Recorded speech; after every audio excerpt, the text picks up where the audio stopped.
안녕하세요. 국어과 전설입니다, 여러분. 자, 2022년 국가직 시험을 치르시느라고 정말 고생이 많으셨습니다, 여러분. 이제 지나간 시험은 잊고 앞으로 시험을 대비하기 위해서 이 자리에 섰습니다, 여러분. 자, 이제 시험을 대비하기 위해서 2022년 국가직 시험을 분석하고 앞으로 우리가 어떻게 공부해야 될 것인가에 대해서 말씀을 나누도록 하겠습니다. 자, 먼저 총평 간략하게 요약하면 전반적으로 출제 비율이 상당히 유사했습니다, 여러분. 뭐 문제 유형이라든지 분야별 출제 이런 것이 상당히 유사했고요. 특히나 난도를 따진다면 작년보다는 쉬웠다는 거. 그지? 문법도 상당히 평이했고요. 그리고 작년에 한자도 좀 어려웠었잖아요. 근데 한자도 풀만했습니다. 특히 한자 성어는 기출에서 그대로 나왔기 때문에 뭐 어려움이 없었고, 한자 표기가 그래도 역시 우리의 발목을 잡긴 했었죠, 여러분. 네. 자, 어쨌든 보시면 문법 한자 방금 말씀드린 것처럼 문제가 크게 어렵지 않았습니다. 평이했고요. 그리고 비문학 독해 역시 그렇게 긴 지문이라든지 뭐 상당히 난해한 내용, 뭐 고전시가 됐다 어려운 거, 비문학 독해에 막 무슨 뭐 과학 지문 이런 거 없었습니다. 그래서 꾸준히 열심히 자신을 믿고 열심히 학습해온 수험생이라면 누구나 풀 수 있는 그런 문제들이 출제되었습니다, 여러분. 문법에서 5문항이 나왔고, 한자 어휘에서 2문항이 나왔고, 나머지가 비문학과 문학, 화법, 작문 등에서 출제가 되었습니다. 그러니까 지문을 읽고 푸는 문제가 대다수였다고 할 수 있겠죠. 한 3분의 2 정도? 3분의 2 좀 안 되는 것 같네요. 그죠? 자, 그렇다면 자, 난이도와 출제 경향을 다시 한번 보겠습니다, 여러분. 좀 자세하게 보면 전반적으로 문제 유형과 출제 비율 작년과 유사했습니다. 유사했고 재작년과도 유사했습니다, 여러분. 이제 수능처럼 이 3년간의 시험을 보니까 국가직 시험 문제 출제 경향이 어느 정도 자리를 잡은 것처럼 보입니다. 그렇게 되면 우리도 거기에 맞춰서 대비할 수 있는 방법은 더욱더 효과적으로 만들 수가 있겠죠, 여러분. 그 다음에 자, 작년 국가직에서 미리 말씀드렸던 것처럼 문법과 한문이 쉽게 출제되었어. 그러니까 문법과 한문이 쉽게 출제되었다는 것은 이것은 뭐를 의미하나요? 점수의 상승을 의미하죠. 그지? 그래서 국어 때문에 나는 이 시험 떨어졌어, 이렇게 하지 않으려면 최소한 90점, 그지? 90점 이상은 맞아야 될 것 같습니다, 여러분. 음. 그래서 여러분 어쨌든 실수를 적게 한 사람, 언제나 이런 생각을 했었습니다.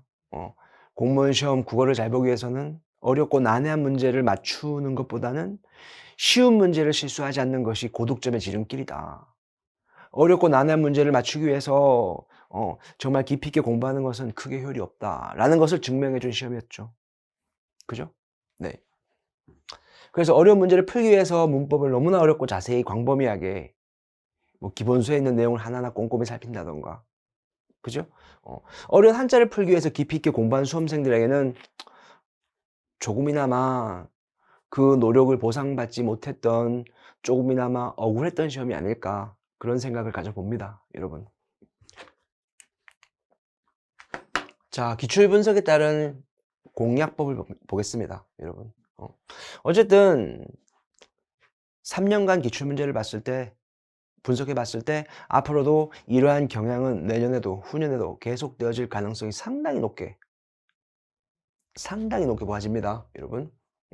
그래서 다시 한번 제가 강의 중에서도 말씀드렸지만 너무 심도 있고 깊이 있는 공부보다는 핵심 개념을 위주로, 기출시험에 나왔던 핵심 개념 위주로 공부를 해서 정말 다양하게 많은 기출 문제를 머릿속에 갖고 가는 것. 음. 수많은 기출 문제를 다 풀 수 있을 만큼 기본서를 이렇게 회독하는 것이 아니고 수많은 기출 문제를 다 이해할 수 있을 만큼, 그지? 이해할 수 있을 정도의 어떤 개념, 핵심 개념을 갖고 수많은 기출 문제를 풀어봄으로써 내 자신이 관련된 직렬의 수많은 기출 문제를 많이 풀어보고 가져감으로써 시험에 적절하게 대비할 수 있는 그런 시스템이 필요할 것입니다. 여러분. 그렇다면 여기서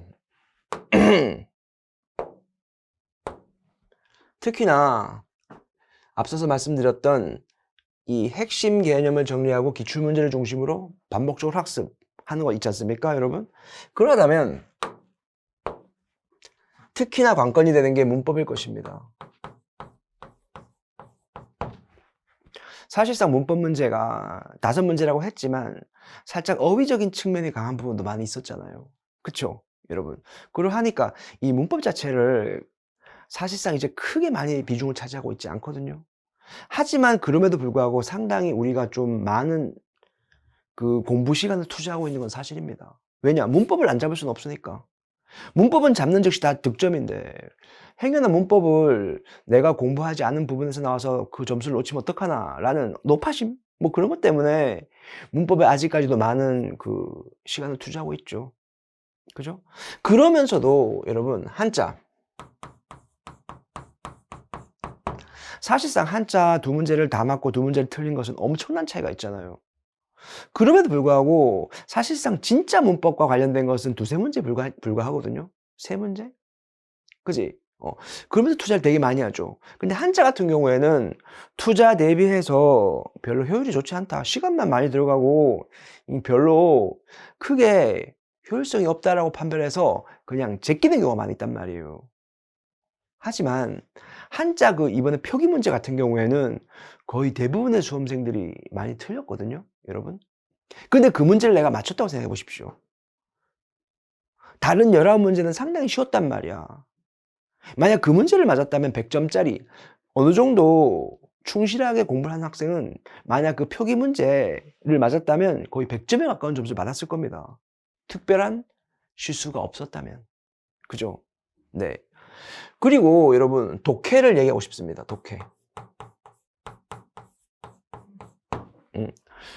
독해가 정말 많이 나온다. 독해가 중요하다. 독해가 합격의 열쇠다. 시간을 절약하려면 독해를 열심히 해야 된다라는 말, 그런 말들 때문에 우리는 독해에 집중했고 독해 관련된 수업을 엄청나게 많이 들었을 수도 있습니다.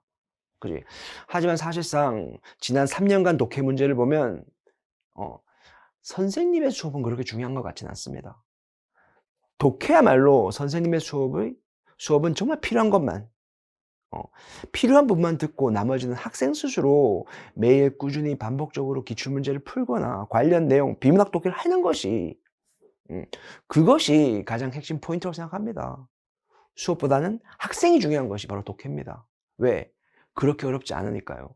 뭐 수많은 독해 기술 그런 거 있나? 굳이 지금 우리 국가직, 지방직 독해를 풀기 위해서 독해 비법을 복잡하게 공부할 필요가 있나요? 복잡한 비법을 쓸 때나 있습니까? 그렇진 않거든요, 여러분. 수업보다는 학생 스스로의 노력이 중요하고 그리고 자기한테 맞는 적절한 독해 비법이 있는 수업을 잘 만나면 그 실력은 훨씬 더 배가 되고 상승될 것입니다, 여러분. 그죠? 그 다음 문학. 어쩌면 문학도 광범위한 부분이긴 하죠. 그지? 현대소설과 현대시는 여러분 특히나 여전히 우리의 발목을 잡지 않습니다. 기본에 충실히 한다면 누구나 실수 없이 풀 수 있는 문제가 출제되었습니다. 그 작품을 미리 있잖아. 적중했던 그 작품을 적중시켰다는 것은 의미가 없습니다. 왜냐?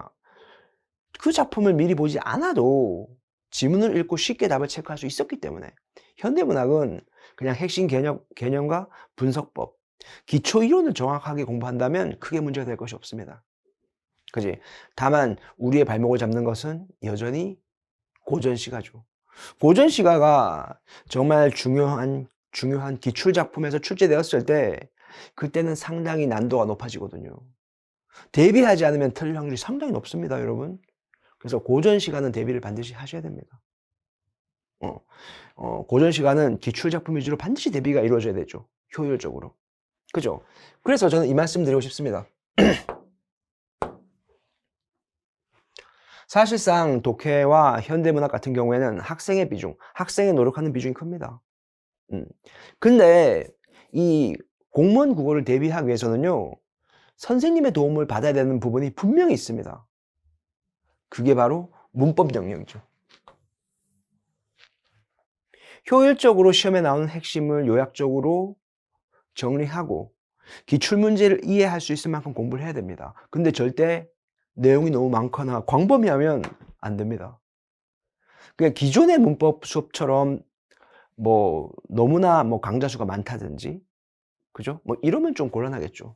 압축되고 요약돼 있지만 그걸 통해서 주요 기출문제를 풀 수 있는 능력을 기를 수 있는 그런 수업을 골라서 들어야 할 것 같습니다, 여러분. 네. 그리고 문학에서는 역시 고전 시간. 해석 중요하죠. 표현 방식 중요하죠. 그죠? 이 고전 시가에 대한 반복돼서 기출되는 작품을 미리 정리하고 공부를 하셔야 됩니다. 그래야만 마음을 편안하게 해서 시험장에 들어갈 수 있습니다, 여러분. 그죠? 그리고 독해 같은 경우에는 어떻게? 말씀드렸지만, 수업, 정말 필요한 수업을 최소한으로 듣고, 나름대로 혼자서 꾸준하게 독해 연습을 하는 것이 가장 중요하죠. 독해는 훈련입니다. 공부라기보단 훈련은 많이 하면 누구나 잘할 수 있는 거잖아. 그러니까 독해는 훈련을 많이 한 사람, 꾸준히 한 사람이 독해를 잡을 수 있습니다. 독해 문제는 절대로 이렇게 공부한 사람들에게 독해 문제는 절대로 해가 되지 않을 것입니다. 우리가 쉽게 시험장에서 뚫을 수 있는 그런 과제입니다, 독해는요. 그죠? 네. 그다음 한자를 효율적으로 공부를 하되 버리지 마십시오. 정말 한자를 사람인부터 처음까지 공부하는 것은 사실 무리가 있잖아요. 하지만 기출어휘 중심으로 이렇게 쫙 응축해서 핵심만 계속 반복적으로 보는 방법도 있지 않습니까? 그죠? 기출 중심으로 반드시 공부를 하셔야 됩니다, 여러분. 특히 한자는 기출어휘 중심, 철저하게 기출 중심으로 반복해서 보셔야 할 것 같아요. 근데 뭐 한자 아예 기초가 없어서 무턱대고 외워야 된다면 정말 힘들고 외롭고 지루한 공부가 되잖아요. 그죠? 그래서 한자의 원리를 조금이라도 알려주면서 재미있게 한자를 익히는 방법도 있습니다, 여러분. 그런 곳을 시간을 투자해서 한 10강 내외로 듣고 그런 다음에 한자 하나를 하나하나 좀 재미있게, 어차피 한자는 이미지, 텍스트 관련된 그런 글자니까 하다 보면 재미가 있거든요. 한자 좀 투자를 해서 그 대부분의 학생들이 틀리는 표기 문제까지 잡을 수 있다면 그야말로 100점이 눈앞에 있는 거거든요. 음. 그래서 이 한자 때문에 100점이 안 나오는 겁니다, 여러분. 자, 어쨌든 여러분 한마디로 말하면 칠판에 써놨습니다. 그지? 너무 깊이 있고 폭이 넓은 공부. 나는 다 맞을 거야. 어디 구석구석에 놔도 난 다 맞출 수 있어. 그거보다는 핵심 개념, 정말 기출 알짜 핵심을 정리해서 여러분 관련 기출문제를 반복적으로 학습하는 것이 좋을 것 같습니다, 여러분. 자, 그렇다면 이제 문제를 한번 풀어보겠는데요. 문제풀이야 정답을 찾는 것은 이미 여러분들이 시험 끝나고 바로 해보셨으니까 큰 의미가 없고, 자, 과연 이 문제를 풀 때 어떻게 공부를 하면 이런 문제를 대비할 수 있을 것인가, 그렇게 한번 설명을 해볼게요, 여러분. 자, 1번부터 보겠습니다. 쓰임이 옳지 않은 것은 무엇입니까? 이렇게 돼 있죠. 기출입니다. 기출에서 이렇게 나왔었죠. 잠깐만요.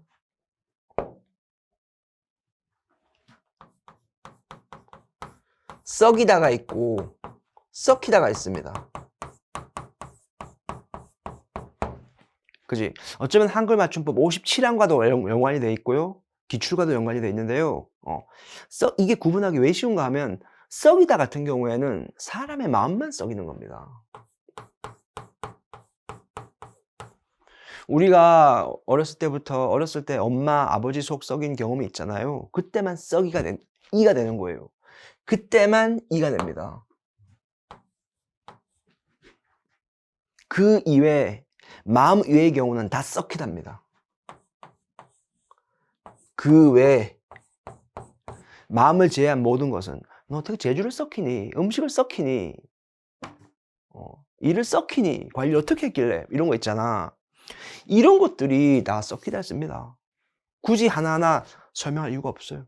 그래서 옳지 않은 것은 무엇입니까? 했는데 부모님 3번에 보면 부모님 속을 썩혀 이렇게 돼 있잖아. 이게 축약된 거니까 썩여 이렇게 써야 되잖아요. 그죠? 그래서 축약해서 썩여. 일이 써야 맞다는 거죠. 그죠? 3번 정답. 나머지는 마음이 아니잖아요. 그죠? 한글 맞춤법 57항 여전히 강세를 나타내고 있고 기출 어휘에서 출제된 그런 내용이었다. 그 다음 2번 고쳐쓰기가 있는데요. 자, 이 문제 틀리신 분들은 기출문제를 충실히 하지 않으셨죠. 그죠? 네. 이 기출문제에 있는 문장 올바르게 쓰기 그대로입니다. 여러분. 그래서 이 내용을 그러니까 이해할 수 있을 만큼의 문법적인 어떤 개념이 정리되어 있으면 충분한 거죠. 여러분. 자, 그래서 보시면은 오빠는 생김새가 나하고 많이는 틀려. 틀리다는 것은 뭐야? 차이가 난다는 뜻이잖아. 그지? 기출에 정말 많이 나왔잖아요. 그지? 아니지. 틀리다는 것은 올바르지 않다는 뜻이지. 그지? 올바르지 않다는 뜻이지. 그러니까 차이가 난다는 뜻으로 바꾸니까 달라.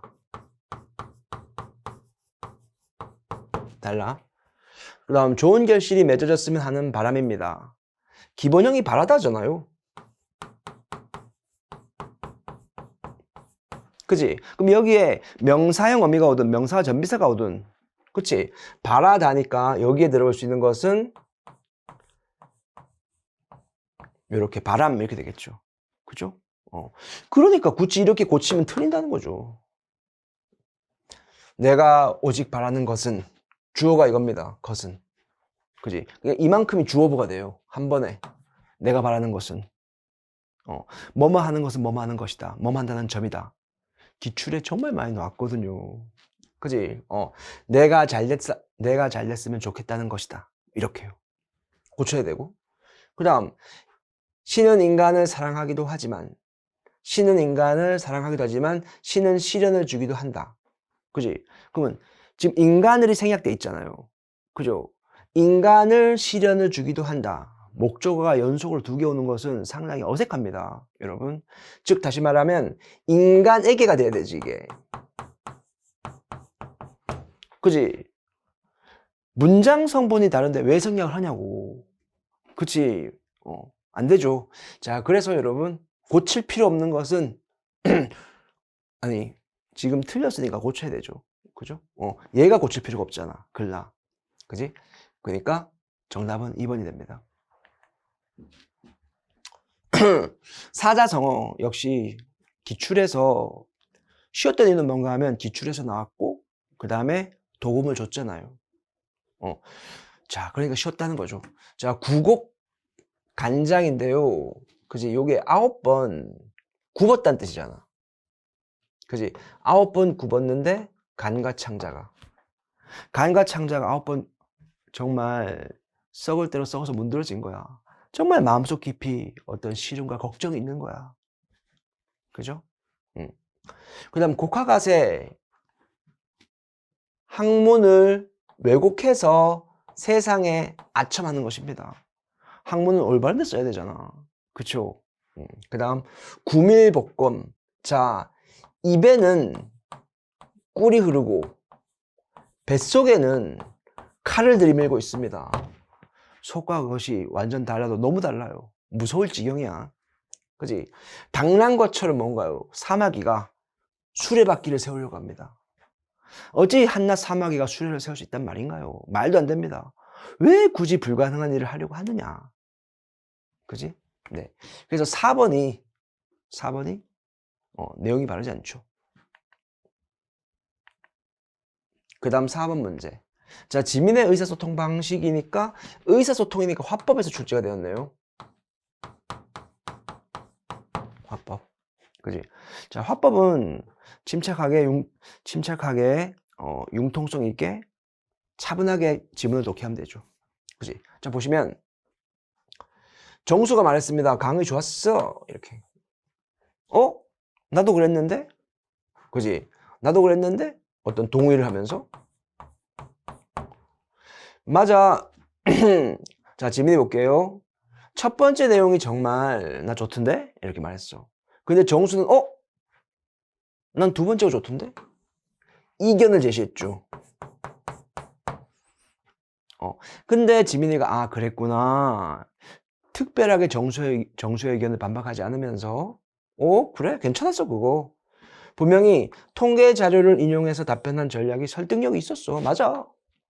근데 말이야 나는 사실은 그래도 초도 효과의 효용성이 크지 않을까. 이게 내 생각이야. 이렇게. 상대방의 마음이 다치지 않도록. 그지? 상대방이 편안하게 자기 말을 들을 수 있도록. 그지? 다르게 이견을 제시하고 있죠. 그러니까요. 이와 가장 관련된 설명은 3번. 상대방의 견해를 존중하면서 의견을 제시하고 있다. 화법이 나왔을 때 차분하게 독해를 하면서 정답의 흐름을 찾아갑니다. 여러분. 크게 우리의 발목을 잡지 않았어요. 역시. 그 다음 5번. 자, 구운몽. 구운몽은 필수, 정말 가장 많이 반복되는 필수 작품이죠. 그죠? 그래서 이 구운몽 같은 경우에는 뭐 그냥 지문을 봐도 풀이가 가능했지만 우리가 구조화를 했었죠. 구조화를 보면 여러분 구운몽은 특이한 점이 있습니다. 구운몽 볼게요. 구운몽 보시면 공간이요 천상과 지상으로 나눠져 있잖아요. 이렇게 천상, 지상, 다시 천상으로 이렇게 이원론적 공간이 나오잖아요. 그죠? 여기에 등장하는 주인공이 천상에서는 성진이고 성진이가 팔선녀를 만나면서 세상의 무력에 눈을 뜨니까 육관대사가 이놈 하면서 꿈속으로 쫓아보내죠. 그지? 그러면서 지상으로 꿈을 꿉니다. 이게 인몽이죠.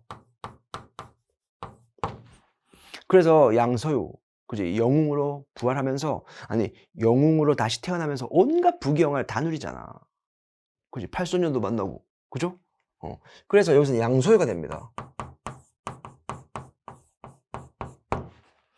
그래서 영웅의 일대기처럼 잘 살다가 육관대사가 마지막에 그 인생 마렵에 양소유한테 나타나서 어떤 도수를 부려서 깨어나게 만들죠.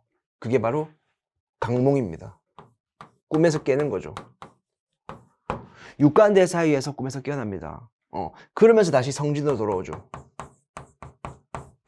이 성진이가 깨닫죠. 그래, 인간 세상의 부귀영화는 한낱 구름과 같은 거야. 이러면서 깨닫게 되잖아요. 그치? 이 성진이가 깨닫게 됩니다.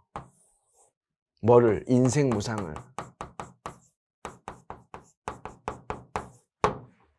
그래서 본문에 나왔듯이 이 성진이, 즉 양소유가 스스로 잠을 깬 건 아닙니다. 육관대사의 도술로서 잠에서 깨어나게 되는 거죠. 그러면서 이렇게 머리털 만져보니까 어제 깎았던 머리털이 아직도 안 자란 거야. 하룻밤 꿈이었던 거지. 양소유가 돼서 온갖 부귀영화를 누리고 수많은 부인을 만났던 게 한낱 한 조각의 거품 구름 같았던 거야. 그죠? 이걸 공사상이라고 하죠. 공사상. 자, 여러분 어쨌든 정답의 근거에 저는 문제를 풀면서 이렇게 밑줄 그었던 부분에 노란색 음영을 넣었어요. 숭상이 말을 마치기도 전에 구름이 거치더니만 노승은 간 곳이 없고 좌우를 돌아보니 팔랑자도 간 곳이 없었다. 이렇게 되어 있습니다. 잠시만. 제 몸이 인간 세상의 승상 양소유가 아니라 연화도량의 행자 성진임을 비로소 알게 된 것이다. 그죠? 자, 그래서 제가 앞에서 설명했던 것처럼요, 적절하지 않은 것. 2번이죠. 인간 세상의 환멸을 느껴 스스로 성진의 모습으로 되돌아. 이건 아닙니다. 그 다음 6번으로 가겠습니다. 6번. 자, 고전 시가가 출제되었는데, 역시 그렇게 어려운 내용은 아니었잖아. 그죠? 자, 한번 해석해 볼게요. 간밤에 불던 바람에 눈소리가 쳤단 말인가. 이건 뭔가 하면 부정적인 세력이 이렇게 온 나라에 득세를 한 거죠. 그지? 자, 낙락장송이 다 기울어 간다. 거대한 소나무, 가지가 이렇게 막 이렇게 툭툭 쳐져 있는 거대한 소나무가 다 기울어 간다. 그러니까 부정적인 세력이 세상을 차지하니까 충신들이 사라져가는 거죠. 충신들이. 하물며 못타 핀 꽃은 닐러서 무엇하겠느냐. 나라가 망해가는, 충신들이 사라져가는 그런 안타까움을 노래하고 있고, 두 번째, 철력 높은 봉우리에 시원없는 저 구름아, 고신원루, 고신, 외로운 신하의 원망 섞인 눈물. 구름아, 이 외로운 신하의 원망 섞인 눈물을 비 삼아서 뛰어다가 님 계신 구중심처, 구중심처는 궁궐이잖아, 맞죠? 궁궐에 뿌려본들 어떻겠느냐. 임금님이 너무 그립다. 임금님에 대한 그림이죠. 임금이에요. 그지? 왕입니다요. 이화우 흩뿌릴째, 백꽃이 비처럼 흩날릴째 울면서 아이고 헤어진 님, 추풍 낙엽, 가을 바람에 떨어지는 낙엽에 내가 지를 생각하는 만큼 지도 날 생각하는가? 그지? 그러니까 이게 시적 대상, 사랑하는 사람 맞죠? 천리의 외로운 꿈만 오락가락한다. 외로운 꿈, 이게 주제입니다. 나 외롭다. 당신 그립다. 이런 뜻이고. 삼동의 배옷 입고, 마지막 시 같은 경우에는 누구나 많이 했을 겁니다. 기출이 많이 됐잖아요. 상당히 비유적 의미도 강하고, 그치 여러분? 삼동의 배옷 입고 벼슬하지 못한 선비란 뜻이고, 아멸, 바위 굴 속에서 눈비를 맞았다는 것은 뭐예요? 엄청난 시련 속에 살았다, 나. 그 다음에 구름 낀 변리, 햇볕은 임금의 은총, 구름이 끼어 있으니까 임금의 작은 은총을 한 번도 쬐은 적이 없어. 한 번도 임금의 은총을 받은 적이 없어. 그러나 서산의 해가, 해는 임금이죠. 그지? 서산의 해가 지니까 나는 그것을 슬퍼한다. 임금님의 죽음을 슬퍼하는 시입니다, 여러분. 그래서요, 여러분, 기역, 니은, 디귿을 몰라도, 설령 몰랐다고 해도 리을의실만 알면 정답을 체크할 수 있었죠. 그지? 멋이 아니잖아요. 그 다음 7번요. 7번. 그들의 끈기가 이 경기 승패는 가르는 거죠. 가르다죠. 승패는 가르다. 그지? 이걸 명사형으로 하면 가름이죠. 그지? 머리카락도 가를 수 있고, 그죠? 두 쪽으로 나누는 것도 가르다죠. 그 다음, 올해 영화제 시상은 11개, 부문이냐? 부분이냐? 그 다음, 형제는 너무 닮아서 누가 동생 형인지 구별이냐? 구분이냐? 근데 사실 구분 같은 경우에는 어떤 기준으로 나누는 거야. 구별은 있잖아. 어떤 차이를 확인하는 거고. 솔직히 상식이라고 할 수 있을 것 같은데, 네, 틀린 수험생 여러분한테는 죄송하지만, 그죠? 어쨌든 사전적 의미는 이렇습니다. 부분, 그야말로 전체를 이루는 작은 범위고요. 부문은 일정한 기준에 따라서 나누어 놓은 낱낱의 범위나 부분이니까. 그죠? 대종상 11개 부분, 아카데미상 10개 부문이라고 하잖아. 그지? 구별은 성질이나 종류의 차이가 나서 이렇게 알아보는 거죠. 그죠? 구분은 기준에 따라 쪼개는 거고. 우리가 솔직히 수험생 입장에서 우리 사람이지 국어사전 아니잖아. 이런 내용을 갖고 갈 수는 없지만 기출을 통해서 접근이 또 가능해요. 가르면 기출이 나왔거든요. 구분도 기출이 나왔고요. 그 다음 8번. 동기와 단계 조직에 따라서 가와 말을 배열했대요. 그죠? 되게 딱 보면 이게 되게 신유형 같지만 아니요. 그냥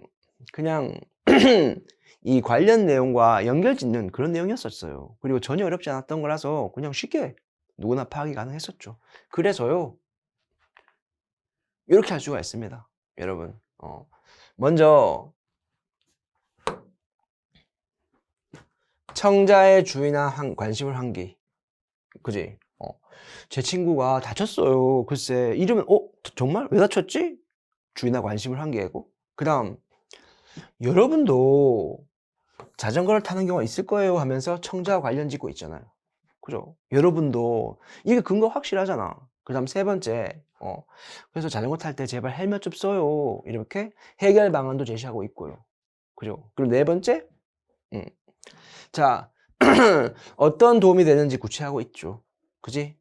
헬멧을 착용하면은요, 자전거 사고를 당해도 뇌 손상을 비롯한 신체 피해를 줄일 수 있거든요. 이렇게. 더 할 거 있나요? 네. 자, 이렇게 해서 정답은 2번. 가다, 나라마. 이렇게 됩니다. 그 다음, 글에 대한 이해로 적절하지 않은 것은 무엇입니까? 로 되어 있는데요. 이것은 여러분이 바지런히 열심히 연습하셨잖아요. 여러분, 저도 설명하기 위해서 시험 문제를 저도 수험생에 대해서 문제를 풀어봤는데요. 제가 밑줄 그은 부분, 음영을 놓아봤습니다. 이렇게. 자, 그래서 중심화제는 맞춤형 복지 서비스 분석 사업. 그것이 뭔데? 그것이 바로 복지 공감 지도 제작. 그 다음에 취약 지역 지원 방안 제시. 이게 바로 뭐라고? 맞춤형 복지 서비스. 그지? 그래서 제일 두 번째 단락에서 첫 번째 설명한 게 복지 공감 지도. 그지? 다양한 지원 항목과 수급자 현황을 한눈에 구현한 것이야. 복지 공감 지도. 그죠? 그러면서 밑에 이 밑줄 친 부분 있잖아요. 이것이 복지 공감 지도의 장점. 이렇게. 그래서 이 사업을 통해서요. 자, 밑줄 친 부분. 복지기관으로부터 약 15분 내에 위치한 수급자에게 혜택이 집중되고 있었던 거. 문제점이죠. 야, 각각에 살면 혜택이 집중되는 거야. 문제점이 맞잖아. 그래서 여러분 이렇게 복지 셔틀버스 노선을 증설하겠다라는 해결 대책을 제시한 거죠. 그죠? 네.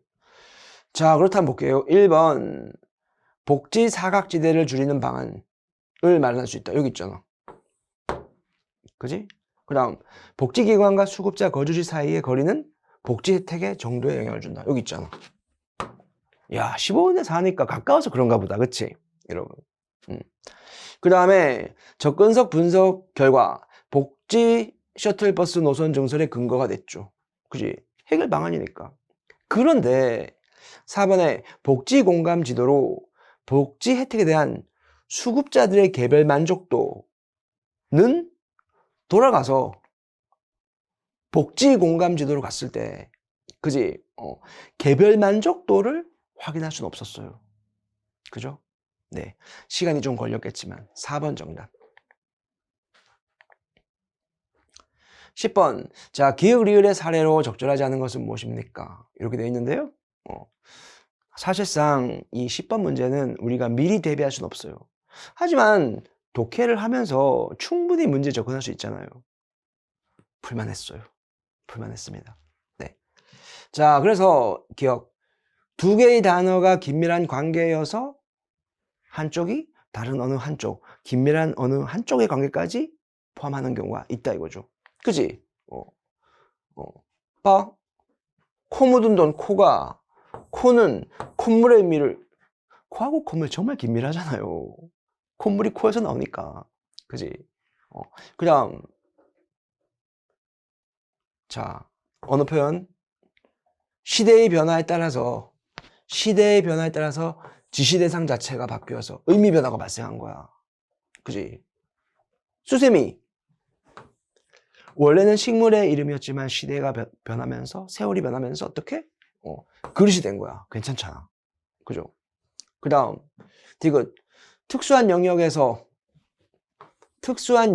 사용되던 말들이 일반화됐대요. 그지? 그럼 3번 볼게요. 배꼽은 일반적으로 탯줄이 떨어지면서 배 한가운데 생긴 자리. 이건 특수한 게 아닌데. 누구나 갖고 있는 일반적인 의미인데. 그지? 근데 바둑에서는 바둑판의 한가운데라는, 이건 특수한 의미지. 그죠? 바둑이라는 그 바둑을 둘 때 사용하는 전문 용어 같은 거잖아. 그러니까 특수화된 거죠. 그지? 그러니까 옳지 않죠. 그 다음에 너무 무서워서 너무 그 단어를 피하다 보니까 생긴 거. 4번 괜찮아요. 정답 3번입니다. 11번. 자, 역시 독해를 하면서 제가 밑줄을 그은 부분을 이렇게 파워포인트로 작업을 했습니다. 여러분, 볼까요?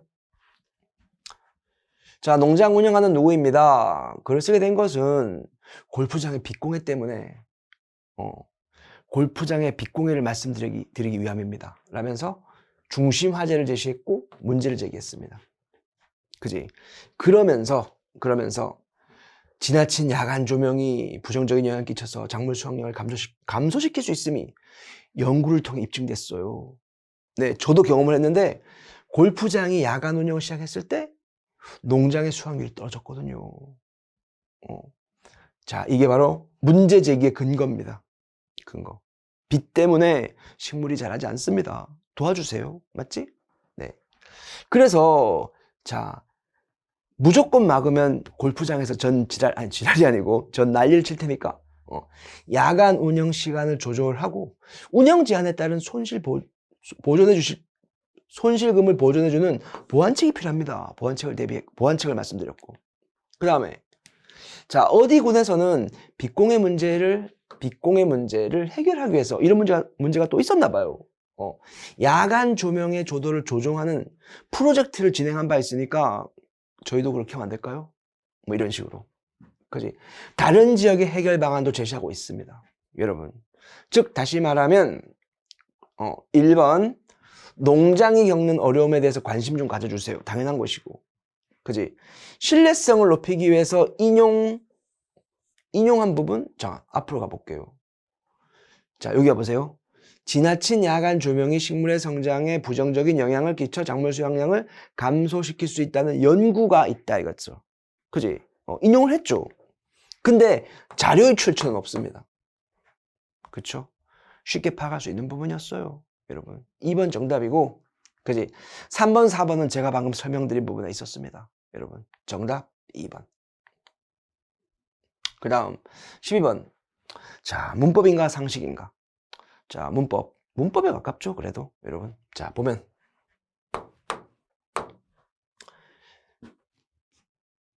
이 국어책 읽어봤니? 이는 있잖아요. 화자 근처입니다. 화자 근처에 있을 때입니다. 아니, 그 책은 청자 근처야. 청자에 가깝죠. 저 책은 그냥 멀리 있는 겁니다. 화자, 청자, 그냥 둘 다 그냥 멀리 있는 거예요. 그지? 이걸 묻는 거예요, 여러분. 그래서 여러분, 디귿, 저 책은 그냥 멀리 있는 건데 화자보다 청자에게 멀리 있는 대상이라고 거짓말을 하고 있습니다. 틀렸죠. 그러니까 이게 그 대명사 있잖아. 그지? 인칭 대명사, 특히 지시 대명사와 관련해서 시험에 나온 겁니다. 문법의 핵심적인 부분이 맞아요, 여러분. 그 다음 13번. 다음 글에 대한 이해로 적절하지 않은 것. 역시 제가 문제를 풀면서 밑줄 친 부분 있잖아요. 거기에 표시를 했습니다. 자, 핵심이 되는 내용 보게요. 전근대 사회에서는 아동의 권리에 대한 인식이 없었어요. 근데 근대 사회에는 아동보호가 시작됐다는 거죠. 그지? 핵심은 근대 사회에서 아동보호가 드디어 시작됐다는 거야. 얼마 안 됐네. 그지? 잼 여사는 아동 권리 사상을 담아서 아동 권리에 대한 내용을 성문화하였고, 이것을 기초로 해서 아동 권리에 관한 제네바 선언, 아동 권리에 대한 제네바 선언을 채택했죠. 그쵸? 자, 밑줄 부분이 바로 뭔가 하면 제네바 선언의 내용입니다. 우리가 암만 머리가 좋아도 한 번에 읽고 기억할 수는 없잖아. 그죠? 그 다음 밑줄 친 부분이 제네바 선언의 한계입니다. 한계. 한계 같은 경우는 중요하죠. 그지? 한번 읽어볼게요. 그러나 여기 제네바 선언에서도 아동은 보호의 객체로만 인식되었다. 생존 보호 발달을 위한 적극적인 권리 주체는 아직 아니었다라고 안타깝게 말하고 있네요. 그 다음 두 번째 부분 역시 마찬가지로 이렇게 밑줄. 자, 수동적인 존재, 최근에 와서 수동적인 존재에서 능동적인 존재로 자리매김했습니다. 그것이 바로 유엔 총회에서 채택된 아동권리협약이죠. 그래서 아동권리협약의 내용이었고, 자, 우리나라는 이를 토대로 해서 아동권리헌장을 만들었다는 겁니다. 그리고 밑에 것이 아동권리헌장에 명시된 내용이죠. 그죠? 이것들은 다 뭔가요? 앞서서 설명했던 아동보호에 관련된 내용입니다. 그죠? 자, 이렇게 봤을 때 틀린 것은 뭐냐? 이렇게 되어 있습니다. 자, 아동의 권리에 대한 인식은 근대 이후, 그지? 머릿속에 기억으로 풀지 마십시오. 찾습니다. 근대 사회에서. 그 다음, 아동권리헌장은 아동권리협약을 토대로 만들어졌다? 그죠? 아동권리헌장을 토대로 아동권리헌장이 만들어졌고, 그 다음, 아동권리에 관한 제네바 선언, 잼여사가, 그 다음, 아동권리협약, 아동권리헌장, 우리나라 거, 아동 발달에 관련된 내용이 들어있다. 아동 보호니까 아동 발달 관련 있죠. 그 다음, 제네바 선언, 잼여사, 아동을 적극적인 권리의 주체로 인식함으로써 아동의 권리에 대한 진전된 성과를 이루었다는 내용 있을 듯 하지만 우리가 어디서 찾아놨었죠? 제네바 선언의 한계. 그지? 여기서도 제네바 선언에서도 아동은 보호의 객체로만 인식되었다고 이렇게 말하고 있습니다. 자, 정답은 4번. 14번입니다. 시가 이 시를 처음 봤다고 해도 그렇게 어렵지 않았죠. 그죠? 네. 그래서 여러분, 이 시를 이렇게 분석을 한번 해봤거든요. 봄은 긍정적인 겁니다. 우리가 바라는 거, 희망하는 거, 기대하는 거. 그지? 민주주의, 아름다운 세상, 뭐 그런 겁니다. 평화. 자, 남해 북녘에서도 오지 않습니다. 마이너스. 그럼 봄은 언제 옵니까? 제주에서 두만까지 우리가 디딘 우리 논밭에서, 이 국토에서 싹이 튼다고 말하고 있습니다. 어디 외국에서 오는 게 아닙니다. 우리의 희망은요. 자, 이렇게 돼 있잖아요. 자, 또 이런 식으로. 겨울, 부정적인 소재죠. 그지? 겨울은 바다, 대륙방, 눈보라를 몰고 왔어. 그지? 나쁜 거. 하지만 봄은 말이야, 삼천리 마을마다 우리 가슴속에 피어날 거야. 그래서 쇠붙이들, 전쟁, 무력 이런 것들 있죠. 그지? 눈 녹이듯 녹여버릴 거야. 봄은 희망이고 우리의 꿈과 기대야. 이렇게. 그지? 자, 적절하지 않은 것은 무엇입니까? 1번, 순수 자연의 세계는 아니죠. 봄을 기다리는 건데 아름다운 세상을 꿈꾸는 시잖아요. 대번 틀렸죠. 그지? 2번, 3번, 4번은 설명이 됐을 것입니다. 특히 봄과 겨울은, 봄은 긍정이고 겨울은 부정적인 세상이니까 이원적 대립관계라고 할 수 있을 겁니다. 여러분, 시의 기본 이론을 공부하시면서 이 국가직 지방직 시험에 맞는 적당한 분석력만 있으면 쉽게 접근이 가능하죠. 그 다음, 자, 전개 순서인데요. 이거 바로 잡아보겠습니다. 바로. 자, 이게 무조건 처음만 주면 사실 틀릴 건덕지가 없어요. 논리적 흐름에 따라서 문제를 푸는 거잖아요. 그래, 처음을 줬기 때문에 이 문제는 틀릴 건덕지가 없다고 봅니다. 처음 다음에 인접성의 원리. 마지막 문장과 관련된 내용을 따라가는 거죠. 자, 첫 번째, 이게 1이죠. 사회는 여러 사람이 그 뜻을 뜻이 통하고 서로 의지, 인연의 한 단체란 말이에요. 이와 가장 관련 깊은 거, 글 답니다. 말과 글이 없다면 어떻게 뜻이 통할 수 있겠어? 봐. 뜻이 통한단 말. 뜻이 통할 수 있겠어? 그대로 나오지 않습니까? 직접 관련 있는 것은 다입니다. 어찌 말과 글이 없으면 인민들이 서로 이어져 있을까? 그래서 사회의 모습을 갖출 수 있으리요 라고 말하고 있습니다. 사회의 모습을 갖출 수 있으리요. 사회의 모습. 이것과 관련된 것이 나죠. 이러므로 말과 글은 사회가 조직되는 근본이다. 어찌 사회의 모습을 갖출 수 있으리요. 말과 글이 없다면 어찌 사회의 모습을 갖출 수 있으리요. 그렇기 때문에 말과 글은 사회가 조직되는 근본이란 말입니다. 그러면서 인민을 통합시키고 작동하는 기관과 같다고 했죠. 그지? 4번. 이 기관은 하면서 받았던 거죠. 그지? 자, 더 이상 설명이 필요 없습니다. 여러분. 정답 4번. 16번 한자 표기입니다. 여러분. 그렇죠. 우리의 발목을 잡았던 유일한 문제일 수 있을 건데요. 여러분. 자, 만족, 찰만자, 발족자 괜찮아요. 그 다음 다시 제자, 청할 청자 괜찮습니다. 그지? 제론 다시 제자, 논의할 논자 괜찮습니다. 기출에서 봤던 거예요. 쉬운 듯 어려웠죠. 그지? 근데 해결할 때 요자가 틀렸습니다. 풀해자는 맞지만요. 이 맺을 결자가 아니고 결정할 결자입니다. 자, 정답 3번이었어요. 여러분. 이거 맞았으면 100점이었는데. 그쵸? 네. 17번입니다. 문장이 들어가기 가장 적절한 것은 무엇입니까? 이렇게 되어 있습니다. 보시면 신분에 따라 문체를 고착하는 것 주어죠. 아니, 여기 목적어죠. 이만큼이 목적어야.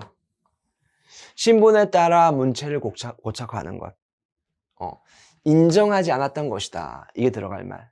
즉 다시 말하면 신분에 따라 문체를 고착하는 것에 대한 구체적인 내용이 앞에 있어야 됩니다. 이 내용이 앞에 있어야 된다고요. 왜냐면 뒤에 있는 말이 신분에 따라 문체를 고착화하는 것을 앞에 있는 내용을 가리키고 있으니까요. 그죠? 그래서 이것이 구체화된 내용이 여기 있습니다. 낭만주의 시기에 평등과 민주주의를 꿈꿨던 신흥 시민계급은 문학에서 운문과 영웅적 운명을 귀족에게만 전속시키고 하층민에게는 산문과 우스꽝스러운 상황을 배정하는 전통시학을 거부했다. 인정하지 않았다. 그지? 배정하는 전통시학, 고착화하는 것을 거부했다. 인정하지 않았다. 그죠? 그 다음에 와야 될 것입니다. 정답은 4번입니다. 자, 그 다음 글에 대한 이해로 적절하지 않은 것은 무엇입니까? 소설인데요. 독해 문제였던 것 같아요, 여러분. 자, 주인공은 현인데요, 현. 자, 밑줄 친 부분 위주로 보겠습니다. 자, 현은 있잖아요. 정거장에서 박을 받습니다. 전에 못 보던 표정이었었어요. 그죠? 근데 현은요, 박에서 지싯함을 느꼈는데요. 현은 박의 지싯함에서 선뜻 자기를 느끼고 자기의 작품을 느꼈던 겁니다. 그리고 울고 싶게 괴로워졌습니다. 한마디로 말하면 박의 변화된 모습에서 자신과 자신의 작품을 느끼고 괴로워했습니다. 여러분. 그 다음에 자, 현은 나 좀 혼자 걸어보고 싶네. 그지? 현만이 모란봉으로 걸어갔는데요. 자, 전에 본 기억이 없는 새 빌딩이 꽤 많이 늘어섰어요. 세상 많이 변했다, 그치? 근데 인상이 깊은 것은 뿌다귀에, 안 좋은 말이죠. 그지?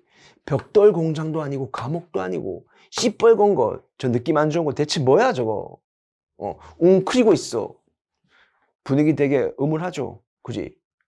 경찰서라는 거야. 경찰서. 그죠? 네. 자, 이렇게 봤을 때 여러분 4번 설명이 됐죠. 시뻘건 벽돌로 만든 경찰서를 보고 암울한 느낌. 그지? 빌딩을 보면서 도시가 많이 변했다. 확인을 했고. 그지? 자신과 비슷한 처지에 있는 박을 통해서 연민하고 있다. 확인을 했죠. 그러나 예전과 달라진 박의 태도, 지싯함이 자신의 작품 때문이라는 내용은 존재하지 않습니다. 정답 1번. 19번 사이숏 현상이 또 여전히 나왔네요. 작년에도 물어봤으면서 또 냈네. 그쵸? 네. 그래서 보시면 지금 가 같은 경우에는 수누리말 합성어를 말하는 거죠. 나 같은 경우에는 수누리말 한자 합성어. 그리고 어떻게? 중간에 사이소리 현상, 된 소리가 생겨야 됩니다. 된 소리가 생겨야 돼요. 그래서 어떻게 하고? 그러면 시옷을 박는다고. 뭐 이 설명하고 있죠. 그지? 그래서 여러분 보시면 순 맞죠? 찝 사이솔 현상이 생깁니다. 그러니까 박는 게 맞아요. 역시 순입니다. 여기에 쩍 이렇게 된 소리가 생깁니다. 사이쇼 박는 게 맞습니다. 그죠? 전세. 자, 둘 다 한자입니다, 이게. 보기에 여러분 순우리말 글라에는 순우리말 한자지 한자는 없습니다. 그지? 사이소리 현상이 생기긴 생겨요. 전세 빵 이렇게. 그러나 한자와 한자 합성어에서는 사이쇼를 표기하지 않습니다. 그러니까 요것은 빼야 되죠. 그지? 헷갈리는 게 이것 때문이에요, 여러분.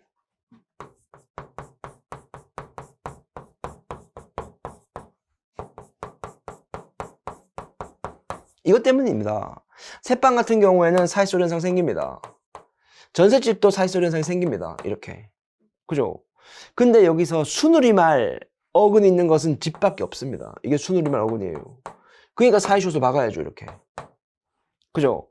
근데 얘는 새빵 같은 경우에는 그냥 한자잖아요, 이게. 한자 합성어입니다. 네. 한자 합성어인 경우에는 사이쇼를 박지 않잖아요. 하지만 착간, 곡간, 택간, 새빵, 숫자, 횟수. 그지? 이 경우에는 사이쇼를 박습니다. 따라서 얘도 사이쇼를 박아줘야 됩니다. 그지? 새빵은 예외죠. 새빵이 예외라고 해서 전새빵이 예외인 건 아닙니다. 전새빵은 원칙대로 갑니다. 한자 합성어는 절대로 사이쇼를 박지 않습니다, 여러분. 그 다음 자리세 같은 경우에는 요 자리가 순우리말이고요. 요게 한자입니다. 그지? 그래서 사이소리 현상이 생깁니다. 자리세 이렇게 세. 그래서 사이쇼를 박는 게 맞습니다. 그래서 역시 이것도 솔직히 어려운 부분은 맞아요. 근데 기출이잖아. 그죠, 여러분? 정답 3번. 자, 마지막 20번 글씨의 견해가 마지막에 있었어요, 여러분. 견해. 자, 문화전파 복제의 관점에서 문화전파를 설명하는 이론으로, 그치? 이와 같은 현상을 설명하기 어렵다. 반면 의사소통 이론으로는 설명이 가능하다. 이거죠. 이 내용 그대로 있는 것 1번입니다. 네. 여러분, 시험을 치르시느라고 고생 많으셨고요. 만약 못 봤다면 마음고생도 심하셨겠죠. 하지만 지나간 건 중요하지 않습니다. 앞으로 있을 지방직 시험 더 중요합니다. 여러분, 마지막까지 힘내셔서 좋은 결과 이루시고 우리나라의 좋은 공무원이 되시길 바랄게요. 여러분, 감사합니다.